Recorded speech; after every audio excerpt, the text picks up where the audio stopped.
Welcome to Restoring Education in America with Priscilla Rahn. She's a master educator and author, leading the conversation to restore the American mind through wisdom, virtue, and truth.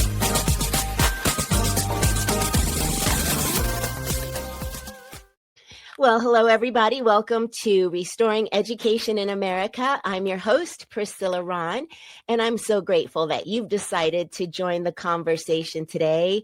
I am loving 2026. It's America's 250th birthday, and there is a new school that's opening this fall in the Centennial, Colorado area.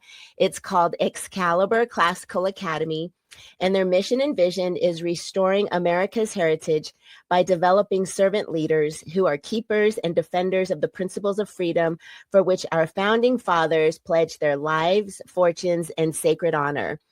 They have open enrollment going on right now. So if you have a young child that will be starting school, kindergarten through third grade this fall, please go to their website, excaliburclassicalacademy.org, and let them know you're interested and would like a tour. And also, if you are a teacher looking for a great environment to teach at, they are also looking to interview great teachers. Well, I'm really excited about this next conversation. I am not going to delay in bringing someone very special to the stage today, Mr. Horace Cooper. Hello. Good afternoon. It is great to be on your program. Well, Horace Cooper, you are the man of the hour because you are the chairman of Project 21. And for the listeners who may not know you, but I would find that hard to believe someone wouldn't know who you are. But in case, I want to share a little bit of what you've done. You are a senior fellow with the National Center for Public Policy Research, chairman of the Project 21 National Advisory Board, and a legal commentator. Horace, you have taught constitutional law at George Mason University in Virginia and was a senior counsel to U.S. House Majority Leader Dick Armey. So you have been around shaping policy for quite some time. So thank you again for your time today. Well, I am excited about this opportunity here because more and more Americans absolutely need to be aware that just because you can look and see my color or my race, it tells you nothing about what I think and what I believe. And the same is true for you. And one day, it's my hope that we get to Martin Luther King's dream, that people are going to be judged by the content of their character and not by their physical appearances. Well, 100% right, because I was raised by a Black father who grew up during segregation, and he always raised me to work hard and to use my mind. And I was so thrilled to be invited to be a part of Project 21. So for my listeners who may not know, Project 21 is a collection of African Americans in all different fields who are just using their voices to talk about what's going on socially. I'm in the education space, and so I want to kind of get into that because you have been a professor and you've been involved in education policy. Horace, we know that the Constitution doesn't mention education, but how do you view the proper role of the United States government in the space of education and its authority federally versus at the state level? Well, I'm a big fan of President Trump's plan to close down the Department of Education.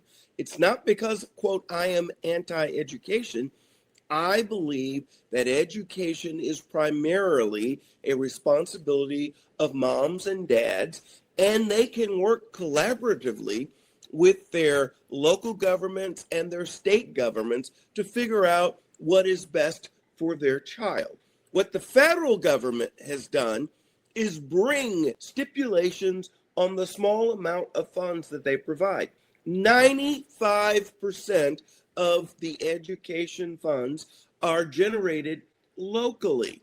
But the 5% that comes from the federal government comes with strings that have historically countered or stymied the ability of moms and dads to place priorities on what they see as the value system and the education priorities for their children. So, Horace, President Trump has issued his executive orders, not just about ending the Department of Education, but rolling back DEI programs. How do you see those orders fitting in within constitutional limits of civil rights? Well, every time any state or local government or even some citizens have challenged the quote stipulations that are placed on federal dollars, they've lost. The federal government operates in primacy with its resources. So that is one of the reasons why the federal government has been able to obstruct so successfully moms and dads since its creation under the Jimmy Carter administration. What Donald Trump is doing is taking that same power and saying, we're going to use, while these dollars exist, that authority to stop the use of government money to single people out on the basis of race. And what are some of those things? One has been social promotion. Instead of saying that young people, when they're in the classroom, are going to need to master certain achievements in either reading or writing or mathematics, they've said it's important for us. This is what the left has done. And they've done it in conjunction with pushes by the federal government to just move students along, and they graduate not being able to read their diploma. What President Trump has said is, we figured out much of these bad policies, including social promotion, were done because there were observed differentials between the performance of some racial groups over others. What we should do is figure out, why aren't our children achieving like they should? Why are we instead ignoring the performance differentials and simply promoting so that we could pretend it's all fine? When kids now graduate, they have this diploma, they apply to go to college, and suddenly what they find is, with some of these old affirmative action programs, they're admitted and they can't compete. It teaches, it's destructive, but I'm going to tell you one thing that it teaches. To our young people, when they first enter the education arena, they're able, and they've been able to for the last 25 or 35 years, look around on their university campus, and they can actually judge based on race how people are going to perform. Now, this should never be the lesson that we teach. We should have high standards for admission, and we should have high standards for high school graduation. Ooh, you are on fire today, Horace. I'm loving it because I'm seeing that as a 32-year veteran educator. I'm still full-time in the classroom teaching. And I see this especially as a middle school teacher, where kids are socially promoted. As you've said, there's no consequences for whether they get all A's or all F's. They're just going to get promoted. And I think that type of system doesn't help our students, obviously, but it makes teachers a little more lazy, because there's no consequences for making sure students are learning when you know the system is going to promote them anyway. And so we are desperately in need of changing what we're doing in the public education system. But talking about that, I am a conservative educator. There are a lot of things that we are asked to do in the public education system that I don't personally believe in. One of which is lying to parents, keeping secrets from parents, or using compelled speech.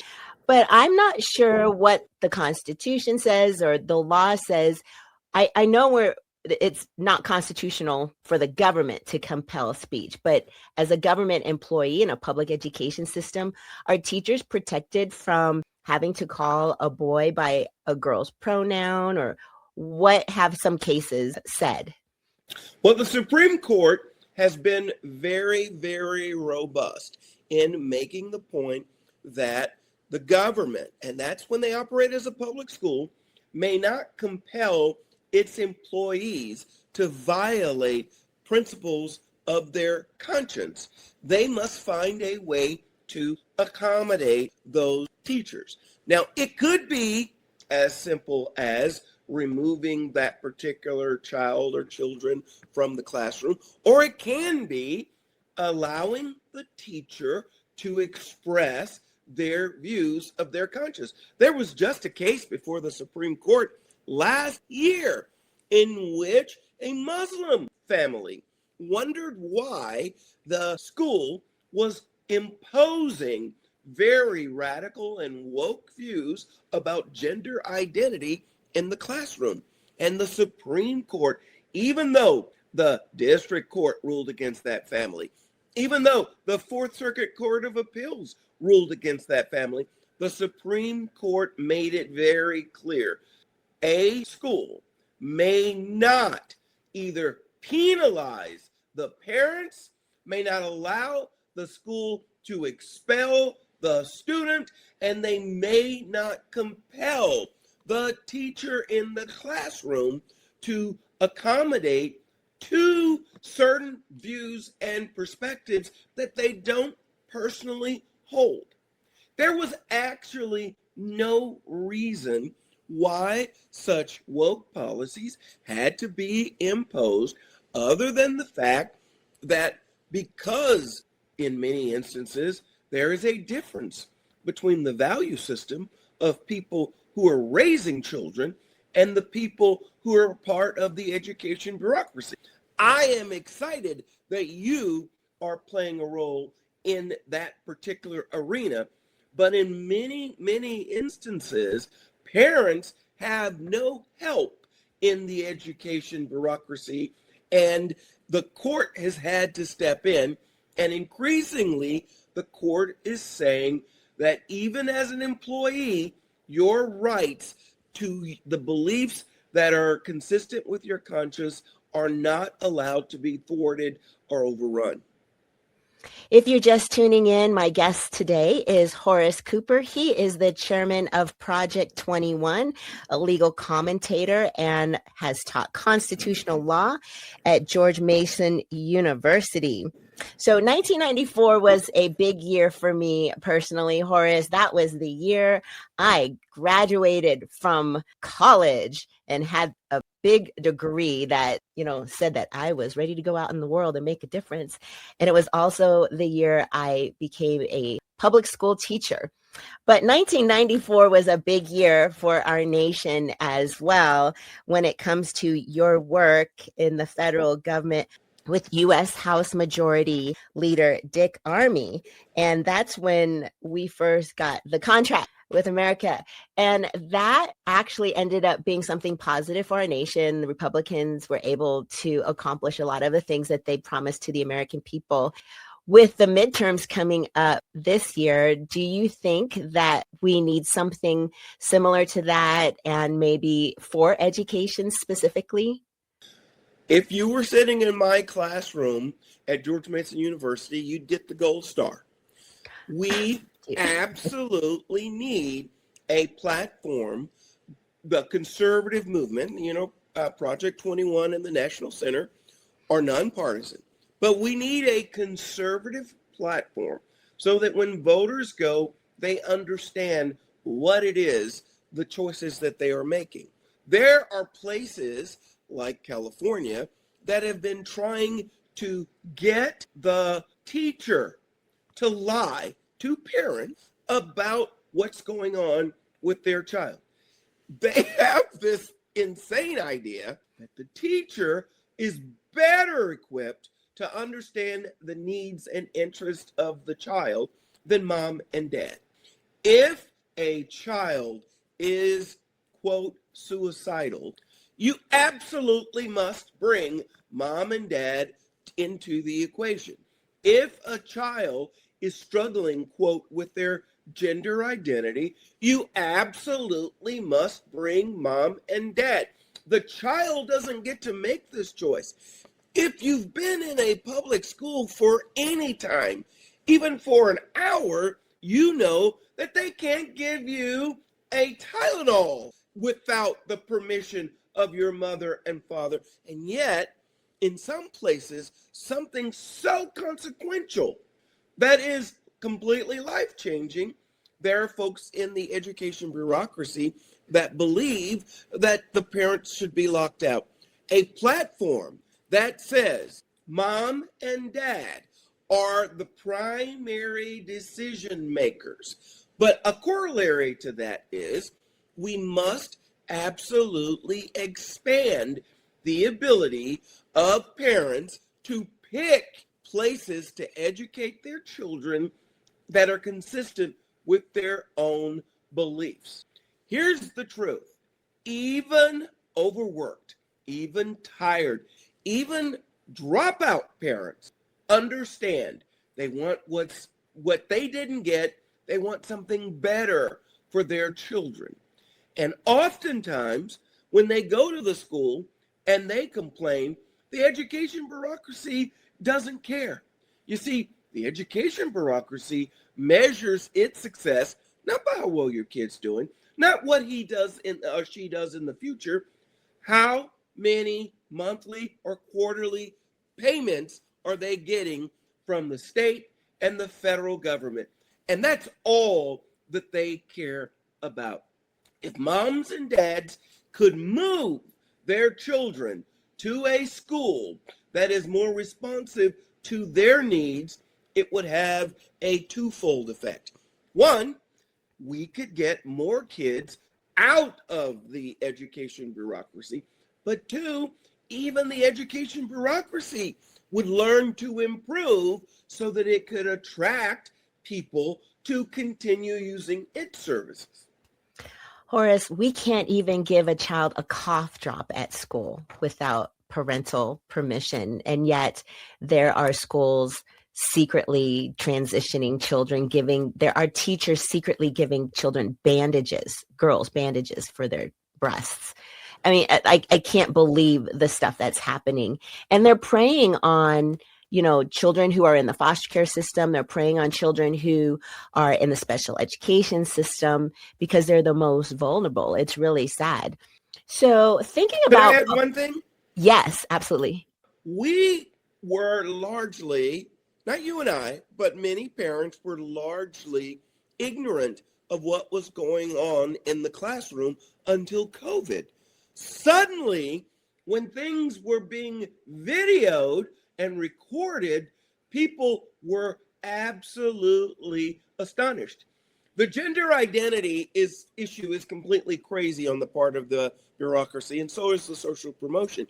But many of just the running commentary in the classroom was unbelievable when parents got to see the push for abortion rights, the push for open borders, the push for all kinds of radical worldviews. You're in the math class. What on earth is it? Why is it that there needed to be a push about gay identity in the math class?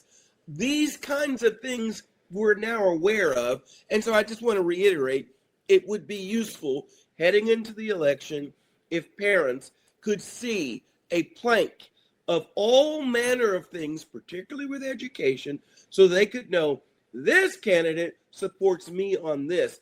That candidate opposes me on this. On the very basic level, Horace, schools should not be keeping secrets from parents. Schools should be fostering healthy conversations. If a child comes to you and they're questioning themselves, and I say, again, as a middle school teacher, there's no middle school girl who's comfortable in her body.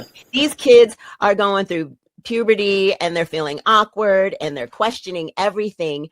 The first thing you should do as a school is first ask the student, have you talked to your parents about this? I think this would be a really great conversation for you to have with your parents.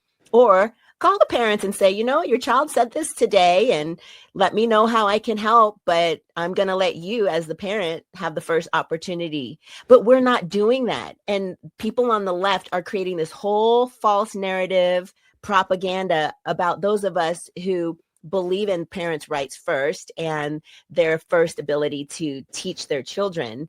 They're saying we're anti this, anti that, we're hateful. That's not the case. It is not the proper role of government. And for every teacher that's listening to this radio program or watching the encore on YouTube or Rumble, you can have courage. You can walk away from the teachers union. You don't have to comply with this. You're going to be okay. Do the right thing. It's better to do the right thing and foster strong families, because when we have strong families and we have strong dads and we elevate men in their proper role that I believe God has created men to be in, then we're going to start to see healing in our families. But Horace, I have a kind of a controversial but fun question to ask you your opinion about. Is it the proper role of government to force children to learn anything? I don't think so. Again, I believe that our founders intended, and by the way, there was no Department of Education in 1790. There was no federal funding except on a few Native American reservations for schools. We didn't have this entire school bureaucracy concept until shortly before the Civil War, and it didn't build until 20 or 30 years after the Civil War. Most communities pooled their resources and they had a school. They hired a teacher and they let their kids go to this facility so that moms and dads could focus on ranching and farming and many of the other home-based responsibilities that they had. But some parents didn't even take advantage of that. They said, we can educate our children. No communities at the founding of our country compelled this kind of participation. We allowed, while having some of the highest literacy rates of any comparative country around that time. Now, it's confession time. I am the son of a school teacher. My mother, Mrs. Cooper, attended college after my brother and I were born, and she kept going. She got her undergraduate degree, she got her master's degree, and after I was in college, she got her PhD, and it helped me dramatically to appreciate the importance of education. Well, guess what? She was not a member of the TEA. She did not agree with the radical ideas that they were pushing then. And even as she retired, she continued to reject these zany, crazy ideas. During COVID, my mother said, look, a lot of these teachers need to get out of the classroom and they need to let experienced, capable teachers step in. She explained that even though she was old, elderly, and vulnerable, she was confident enough to actually handle a classroom simply by having a camera focused on her while at home that showed her the classroom, because she was interested in actual attainment. During her last 12 years in the classroom, she set records for how many of her students, that was 100%, passed Texas competency tests, 2nd and 3rd grade, 5th and 6th grade. Even when she was assigned 11th and 12th grade students, she was able to get those students to achieve. Some of her fellow teachers asked to have their children placed in her classroom. So you can be a school teacher. You don't have to be part of this NEA work, and you can be a great model for what it was. And by the way, my mother never sat around saying, oh my gosh, they don't pay me enough. They don't pay me enough. She believed that they ought to move to some sort of bonus system. Teachers that achieve get a bonus. Teachers that don't ought to be ultimately sent home. Well, that makes all kinds of sense to reward teachers who are doing an excellent job, national board certified teachers. You're right. And that's a great certification that is not part of the bureaucracy because it's voluntary and you are your application is reviewed by your peers. This is the most ridiculous thing. This is a whole additional conversation around licensure. I go to school, I do my practicum, I graduate with a degree in education. Then I have to go pay my state to take a test to prove that I learned what I was supposed to learn, and then continue to pay, and say I have a license. But if having a license meant that you were an excellent teacher, we wouldn't have a broken public education system, right? Because that's the argument from the teachers union. We have to have licensed teachers. That's what makes you highly qualified. No, it doesn't make you highly qualified. It's nice to have experience and practicum teaching, but that doesn't make you a great teacher. But Horace, we're starting to run out of time here. My show is called Restoring Education in America. In your mind, what is it going to take to restore education in America? Well, as I started with, one of the things that we absolutely must do is close down the Department of Education.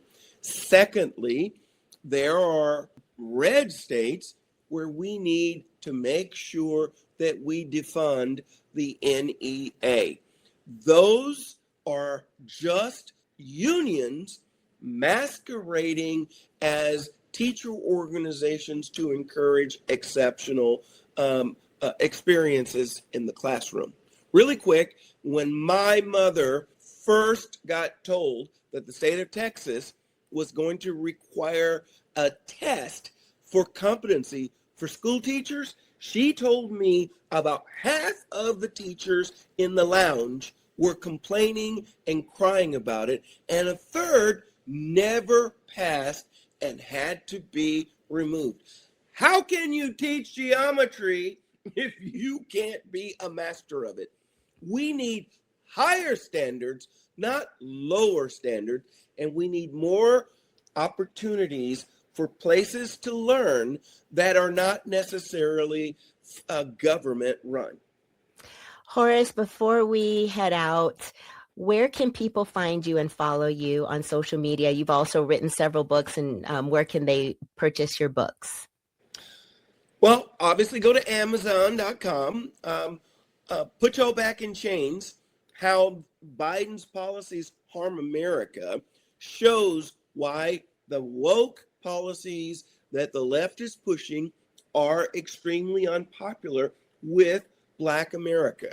I'm also accessible on X, The Real Horace Cooper, and you can always follow us at thenationalcenter.org. Just type in Project 21 or watch me on Fox News.